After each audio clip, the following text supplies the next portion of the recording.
Welcome to this explainer.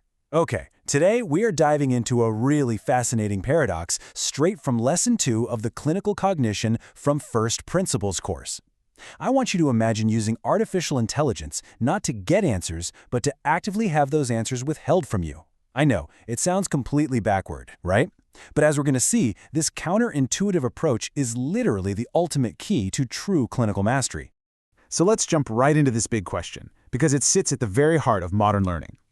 We have built these incredibly powerful machines, right? They're capable of synthesizing vast amounts of data in absolute milliseconds. So why on earth would you intentionally program a state-of-the-art AI to just completely refuse to give you the final diagnosis?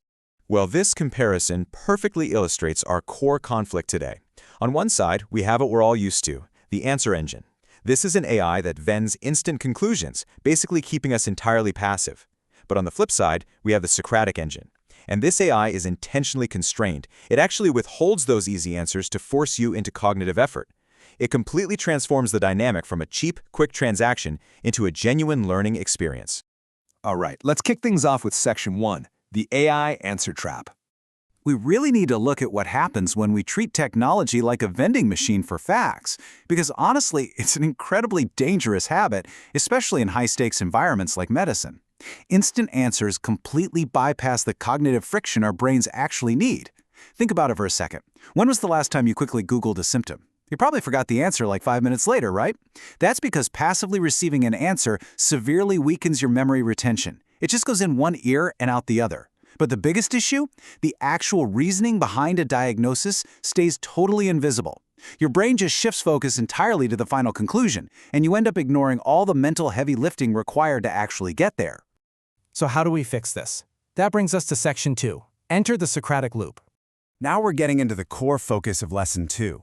The Socratic loop is a very specific constraint set placed right behind the AI. Instead of doing the work for you, the AI is intentionally handicapped, so it acts as a Socratic guide.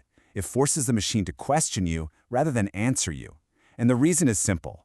That is the only way to pull your thought process, your actual reasoning trace, out into the open where it can be properly evaluated. Let's walk through how this builds a core cognitive engine in practice. Step 1. The AI presents the raw clinical findings. But then, and here is the twist, rather than spitting out the answer, Step 2 demands that the learner makes a genuine diagnostic attempt. Step 3 is where the absolute magic happens. The AI questions the learner's reasoning. It pokes holes. It asks for justification. And finally, in Step 4, through all that intentional friction, true insight and long-term retention are unlocked. You are no longer just a passive reader. You are an active participant. Now, pulling this off doesn't just happen by magic. It takes exactly 57 prompt modules in the VibeRound system to make this work. To really master the specific questioning technique, the course heavily leverages modules 1, 8, and 54. So it's actually a highly structured, deeply engineered approach to guided discovery. Moving right along to Section 3, forcing a genuine attempt. Okay, this is the mechanism of action for the entire framework. Forcing a genuine attempt completely changes what a learner actually retains. It is a fundamental biological rule of how our brains work. You literally cannot hack retention. If you want the information to stick, if you want to actually build clinical cognition from first principles, you absolutely must force a genuine attempt before the answer is ever revealed to you. And the data backs this up dramatically. When retention relies on just getting an instant answer, the success rate is remarkably low. But when you mandate a forced, genuine attempt, retention absolutely skyrockets. Struggling to build a differential diagnosis yourself, really wrestling with those findings and weighing the probabilities, vastly outperforms simply reading the correct final diagnosis off a screen. When you force that attempt, you achieve something really profound.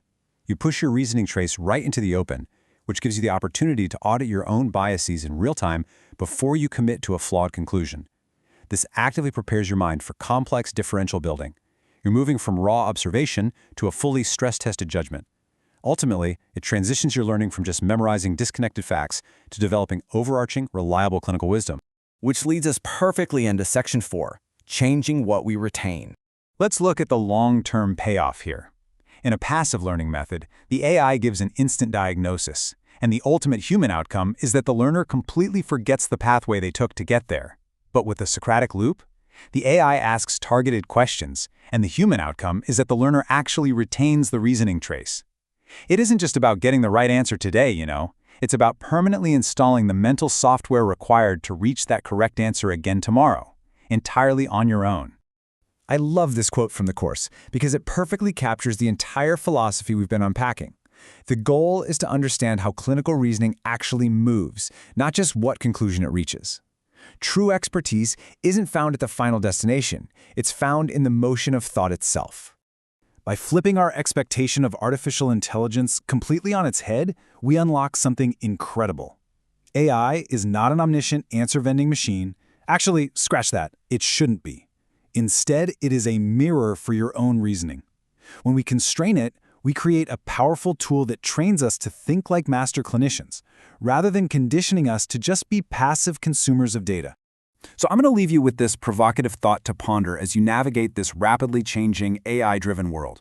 The next time you face a complex problem, are you going to let the machine do the thinking, or will you force a genuine attempt? Thanks so much for joining me for this explainer. Keep forcing that cognitive friction and keep questioning.